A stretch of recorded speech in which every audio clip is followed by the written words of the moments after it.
الحمد للہ وحدہ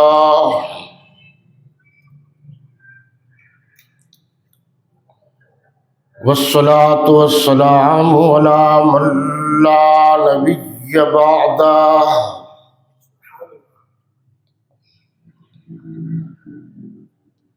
لا نبی بعدہ ولا نبوۃ بعدہ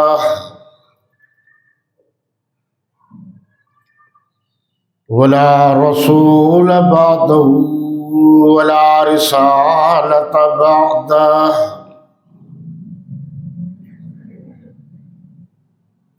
ولا امام بعدہ ولا معصوم بعدہ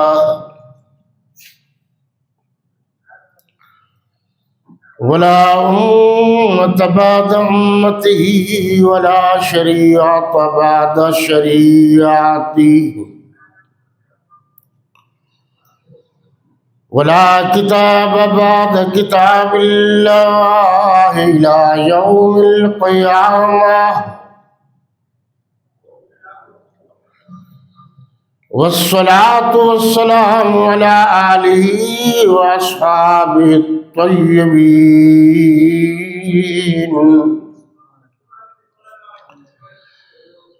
طیبین الطاہرین الراشدین المہدیین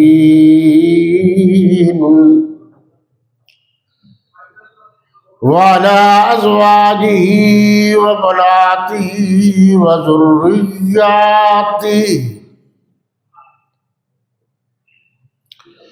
وذرياته وأتباعه أجمعين.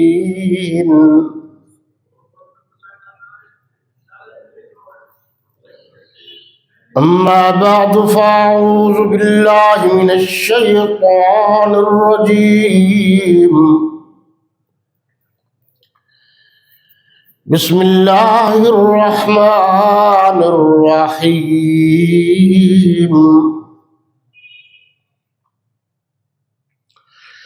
يا أيها الذين آمنوا كتب عليكم الصيام كما كتب على الذين من قبلكم لعلكم تتقون. وقال النبي صلى الله عليه وسلم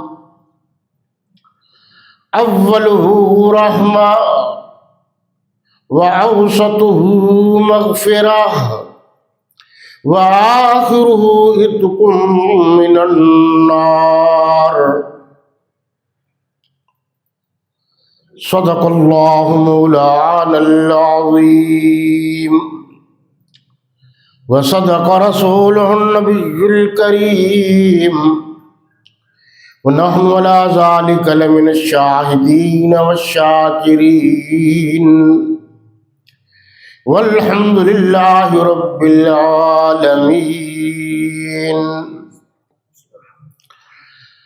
اللهم صل على محمد النبي الأمي وعلى آله وبارك وسلم تسليما كثيرا كثيرا.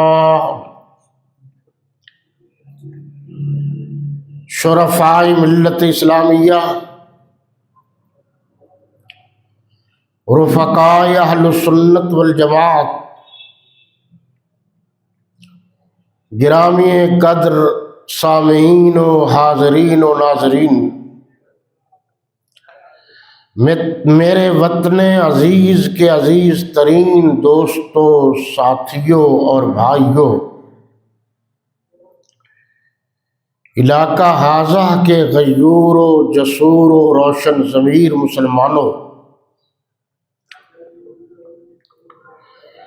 برکتوں والا مہینہ، رحمتوں والا مہینہ، بخشش والا مہینہ، مغفرت والا مہینہ، جنت والا مہینہ، نیکیوں والا مہینہ، شرافتوں والا مہینہ رمضان المبارک اللہ کے فضل و کرم اور اس کی مہربانی سے ہم مسلمانوں کے پاس مہمان بن کر تشریف لا چکا ہے۔ رمضان المبارک مہمان مہینہ ہے، اور کوئی بھی صاحب ایمان میزبان ایسا نہیں ہے جو مہمان کی قدر و منزلت نہ کرے۔ مسلمان سے جتنا ہو سکتا ہے تو وہ مہمان کو باعث برکت سمجھ کر زیادہ سے زیادہ اس کی عزت افزائی اور اس کی قدر و منزلت کرتا ہے۔ مہینے سارے اللہ کے ہیں، دن سارے اللہ کے ہیں، برکتیں اور رحمتیں اللہ کے اختیار میں ہیں، لیکن کہا گیا ہے کہ الشہر شہری والشہر رمضان، دوسری جگہ فرمایا والرمضان شہر اللہ، کہ رمضان اللہ کا مہینہ ہے، یعنی 12 مہینے اللہ کے ہیں، ان میں سے یہ مہینہ اللہ کا ہے، اور مہمان ہے تو مہمان مہینے کی عزت، احترام، اکرام باقی مہینوں میں سے سب سے زیادہ کیا جائے گا۔ اور آپ جانتے ہیں کہ اکرام و احترام کا مطلب یہ ہے کہ جن باتوں سے اللہ اور اس کے رسول صلی اللہ علیہ وسلم نے روکا ہے اس سے رکنا ہے، اور جن کو کرنے کا حکم دیا ہے وہ کام کرنے ہیں۔ برائی سے اپنے آپ کو، اپنے نفس کو روکنا ہے، غلط کاموں سے اپنے آپ کو روکنا ہے، سحری کے بعد سے افطاری تک اپنے آپ کو کھانے پینے سے روکنا ہے، دھوکہ دہی، فراڈ، چکر بازی، ان سب کاموں سے اپنے آپ کو روکنا ہے۔ اور یاد رکھنا، اس کا جو صحیح مفہوم اور مطلب ہے کہ جب انسان اپنے نفس پر قابو پا لے گا تو اس کو اسلام پر چلنا آسان ہو جائے گا۔ تو روزہ نفس پر قابو پانے کا ایک ذریعہ ہے۔ روزہ ایک وہ تالا ہے جو برائی سے اپنے آپ کو روکنے کے بعد لگا دیا جاتا ہے۔ تو روزے میں غلط کام شریعت اسلامیہ میں جو ممنوع ہیں ان کو نہیں کرنا، اور نیکی کے کام کرنے، نماز پہلے سے زیادہ پڑھنی ہے، نوافل پہلے سے زیادہ ادا کرنے، اور مستحبات و نوافل کا ثواب فرضوں کے برابر ہے۔ بس اللہ بخشنا چاہتا ہے اپنے بندوں کو اس مہینے میں،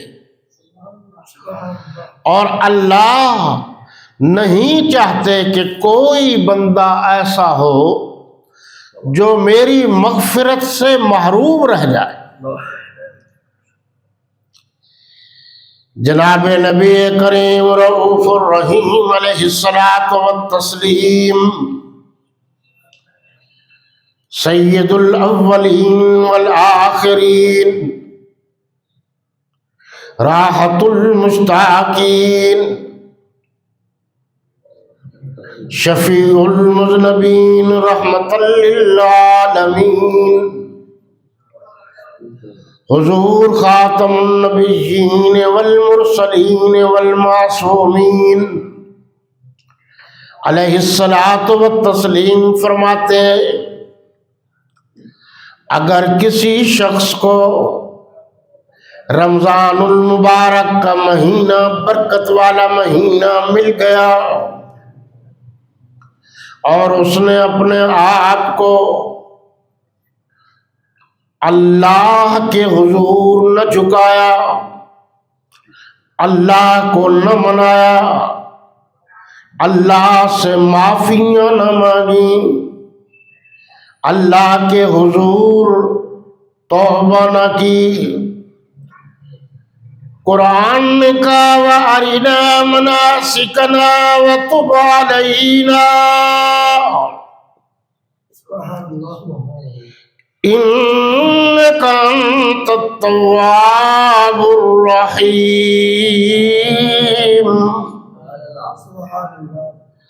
یہاں حق تعالی فرما رہے ہیں کہ تم خلوص سے، عاجزی سے، انکساری سے اپنے آپ کو مٹا کے پاک صاف ہو کر میرے دروازے پر آؤ، یعنی مسجد میں آؤ، مجھ سے مانگو، جو مانگو گے میں وہ عطا کروں گا۔ ساری کائنات اس کی منگتا ہے اور وہی سب کا داتا ہے۔ فرمایا کہ اس مہینے میں مجھے منانے میں دیر نہ کرو، مجھ سے مانگنے میں دیر نہ کرو۔ وہ شخص محروم ہے جو رمضان میں بھی مجھ سے نہیں مانگتا۔ قرآن نے کہا وَإِذَا سَأَلَكَ عِبَادِي عَنِّي فَإِنِّي قَرِيبٌ، کہ تم مجھ سے مانگنے والے تو بنو، میں تو قریب ہوں، میں تمہیں عطا کروں گا۔ جناب رسالت پناہ صلی اللہ علیہ وسلم فرماتے ہیں اگر آپ کا جوتی کا تسمہ بھی ٹوٹ جائے تو وہ بھی اللہ سے مانگو، اور خوشی میں بھی اللہ سے مانگو، دکھ میں بھی اللہ سے مانگو۔ قرآن کہتا ہے يَمْسَسْكَ اللَّهُ بِضُرٍّ فَلَا كَاشِفَ لَهُ إِلَّا هُوَ وَإِن يَمْسَسْكَ بِخَيْرٍ فَهُوَ عَلَى كُلِّ شَيْءٍ قَدِيرٌ۔ بعض باتیں لوگوں کو سمجھ میں نہیں آتی، علماء سے نہیں پوچھتے، خود ہی مفتی بن جاتے ہیں۔ یہ جو میں نے حدیث شریف پیش کی ہے، لوگ کہتے ہیں کہ کیا اللہ نے آسمان پر جوتیوں کے تسموں کی فیکٹری کھول رکھی ہے؟ حالانکہ بات اس طرح نہیں ہے، بات اس طرح ہے کہ اللہ کے نبی صلی اللہ علیہ وسلم نے فرمایا تمہیں چھوٹی سے چھوٹی چیز بھی مانگنے کی ضرورت ہو تو اسی سے مانگو۔ یہ ہے اس بات کا مطلب۔ دوسرا آپ نے فرمایا جس نے رمضان المبارک میں والدین کو نافرمان پایا اور پھر اس کا وہ فرما بردار نہیں بنا بیٹا اور والدین کو نہیں منایا تو وہ بھی ایسا ہے کہ جیسے اس نے رمضان میں کچھ نہیں پایا۔ اور ایک وہ بھی ہے کہ جس کے سامنے میرا نام لیا گیا اور اس نے مجھ پر تحفہ درود و سلام نہ بھیجا تو وہ بھی محروم ہی رہا۔ تو رحمت خدا بندی بہانہ میں جوید، اللہ کی رحمت بخشش کا بہانہ ڈھونڈتی ہے۔ اب یہ دیکھو نا، بخشش کا بہانہ نہیں ہے کہ آپ نے کسی کو افطاری کے وقت پانی پیش کر دیا، کسی کو کھجور پیش کر دی، کسی کے سامنے کھانا رکھ دیا، کسی فقیر یتیم مسکین کا آپ نے خیال رکھا، اپنے بچوں کے رزق کا بھی خیال رکھا، پہلے سے زیادہ انہیں کھانے پینے کی چیزیں مہیا کی۔ یہ کیا ہے؟ یہ بخشش کے بہانے ہی ہیں۔ پھر آپ تراوی پڑھیں، تراوی 20 پڑھنی ہے، حافظ صاحب کے پیچھے پڑھنی ہے، وہ قرآن سنائے گا، آپ سنیں گے، اور آپ صلی اللہ علیہ وسلم نے فرمایا ہے کہ جس گھر میں لڑائیاں جھگڑے فسادات زیادہ ہوں اور کوئی صورت نہ ہو اختلافات کے ختم ہونے کی، تو زیادہ سے زیادہ قرآن پڑھا کرو، اس لیے کہ قرآن پڑھنے کی رحمتیں جب نازل ہوں گی تو وہ باقی معاملات ٹھیک ہو جائیں گے۔ اس لیے بھی رمضان کو فضیلت ہے کہ یہاں قرآن پڑھا جاتا ہے، قرآن پڑھنا بھی ثواب ہے، قرآن سننا بھی ثواب ہے، اور قرآن سے بڑھ کر تو کوئی کتاب ہی نہیں۔ فرمایا شہر رمضان الذی انزل فیہ القرآن، یہ وہ باعث برکت مہینہ ہے جس میں اللہ نے قرآن اتارا، اور فرمایا یہ قرآن اس لیے اتارا گیا تاکہ غلط اور صحیح کے درمیان فرق واضح ہو سکے۔ شہر رمضان الذی انزل فیہ القرآن ہدی للناس وبینات من الہدی والفرقان۔ فرقان مانا صحیح اور غلط الگ الگ۔ اچھا، مسلمانوں کو سیدھے راستے سے ہٹانے کے لیے شیطان بڑے بڑے حربے استعمال کرتا ہے۔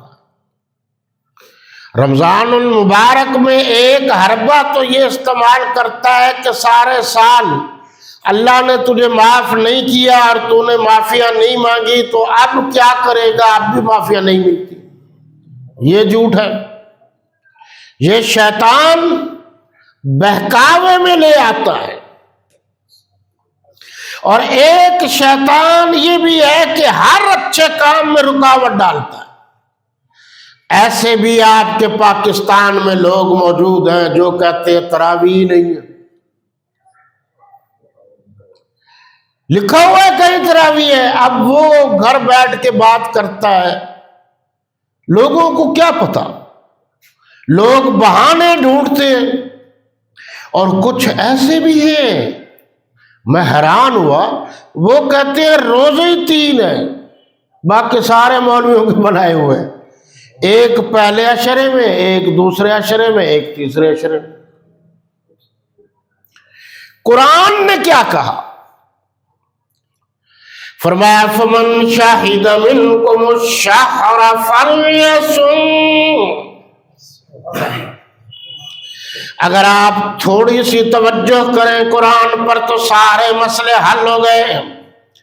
فمن شاہدہ، جو شخص بھی پالے، منکم تم میں سے، شہر اس مہینے کو، شہر مانا مہینہ ہے، دن نہیں ہے،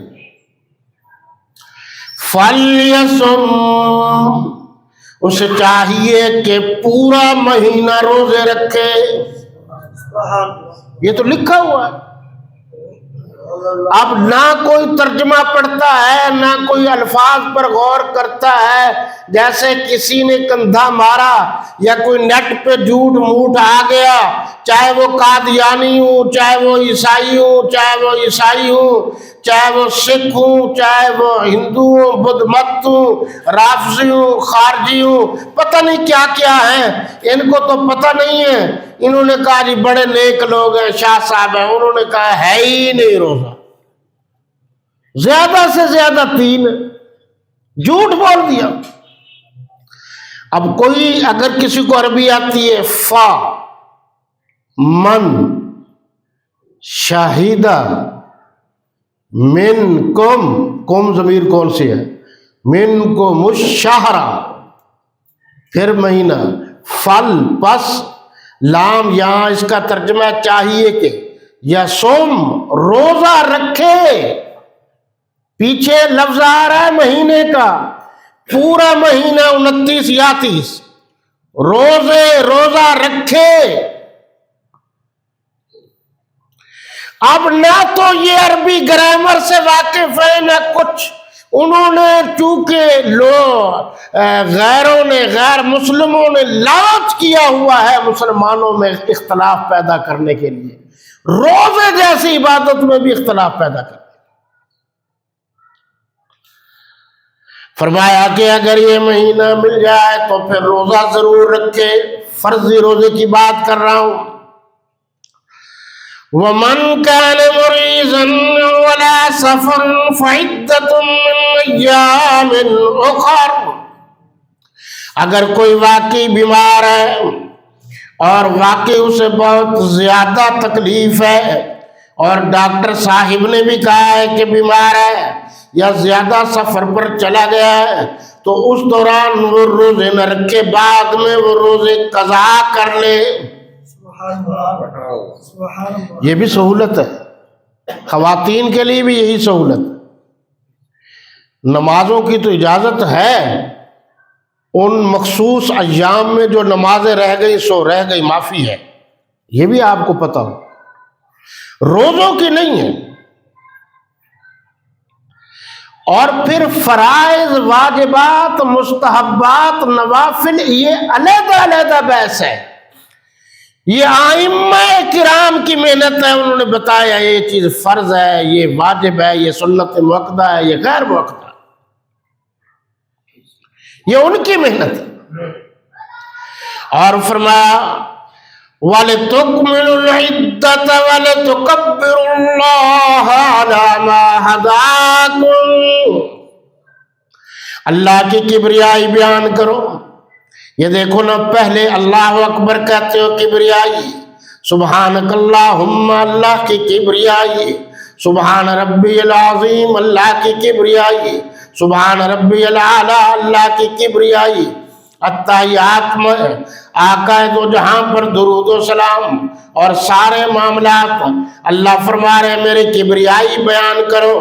اللہ مشکل کشا ہے، اللہ حاجت روا ہے، اللہ پالنہار ہے، اللہ بیٹے دینے والا ہے، اللہ بیٹیاں دینے والا ہے، اللہ ارضیات کا خالق ہے، اللہ فلکیات کا خالق ہے، اللہ آب یعنی پانی کا خالق ہے، اللہ شجرات کا خالق ہے، اللہ حجرات کا خالق ہے، اللہ پاک ساری کائنات کا خالق ہے، زمین کا خالق ہے، آسمان کا خالق ہے، اللہ ستاروں کا خالق ہے، اللہ چاند کا خالق ہے، اللہ سورج کا خالق ہے، اللہ میرے نبی کا خالق ہے، اور میرے نبی کے سر پر ختم نبوت کا تاج سجانے والا اللہ ہے۔ اور یہاں آپ کے علم میں شاید یہ بات ہے نہیں، وقت بہت مختصر ہوتا ہے، کہ رمضان المبارک کی 3 رمضان المبارک 11 ہجری حضور صلی اللہ علیہ وسلم کی چھوٹی بیٹی اپنے قانون جو اللہ کا بنایا ہوا ضابطہ اس کے مطابق اللہ کے پاس چلی گئی۔ یوم وفات 3 رمضان المبارک ہے، 10 رمضان المبارک سیدہ خدیجہ کا یوم وفات ہے، یوم فتح مکہ ہے۔ اور اگر آپ کو یاد ہو محمد بن قاسم نے جو فتوحات کی وہ بھی 10 رمضان المبارک تھا۔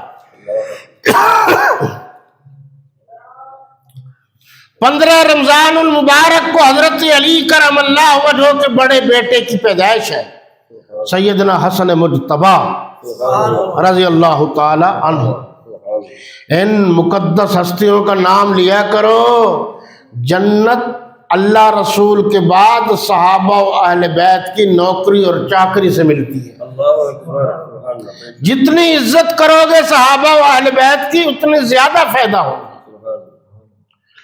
اور میری زندگی کا کوئی پتہ نہیں، آخری ایام چل رہے ہیں، ایک بات اچھی طرح نوٹ کر لیجئے، اللہ کی توحید کا انکار کفر ہے، حضور کی ختم نبوت کا انکار کفر ہے۔